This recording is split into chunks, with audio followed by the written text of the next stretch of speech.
அனைவருக்கும் வணக்கம். இன்னைக்கு ஒரு சின்ன பதிவு. அதாவது என்னன்னு பார்த்தீங்கன்னா, ஒரு சின்ன கவுன்சிலராக இருக்கிறவர் கூட பந்தா பண்ணிக்குவார். காரு, நீச்சல் குளம், பங்களா, விதவிதமான ஆடைகள், விதவிதமான ஆபரணங்கள்னு.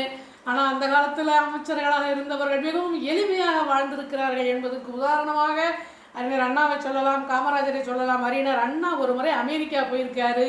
அமெரிக்காவில் அவருடைய நண்பர் தன்னுடைய ஆடம்பர பந்தாவை காட்ட ஆரம்பிச்சிருக்காரு. விதவிதமான தங்கத்தட்டு, வெள்ளித்தட்டுன்னு அடுக்கி வச்சுருக்காரு. விதவிதமான பீங்கான் அப்படி விதவிதமாக இருக்குது. நாங்கள்லாம் தினம் ஒரு தட்டில் 30 நாளைக்கு 30 தட்டில் சாப்பிடுவோம், 30 பாத்திரத்தில் சாப்பிடுவோம்னு சொல்லியிருக்காரு. நாங்கள்லாம் ஒரு முறை சாப்பிட்ட பாத்திரத்தில் அடுத்த முறை சாப்பிடவே மாட்டோம். ஒரு முறை தான் எங்கள் ஊரில் அப்படின்னு அண்ணா சொல்லியிருக்காரு. எல்லாருக்கும் ஆச்சரியம்.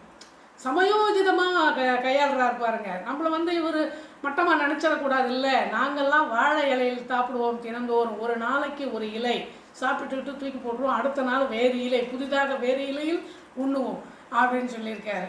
தன்னுடைய அதாவது சமயோஜிதமாக அந்த பணக்காரரை தலைகுனியை வச்சுருக்காரு நம்மளுடைய அறிஞர் அண்ணா. வந்தாவே கட்டிக்க மாட்டாங்க நம்ம அமைச்சருங்க அப்படிங்கிறதுக்கு இவர்களெல்லாம் உதாரணமாக வாழ்ந்திருக்கிறார்கள்.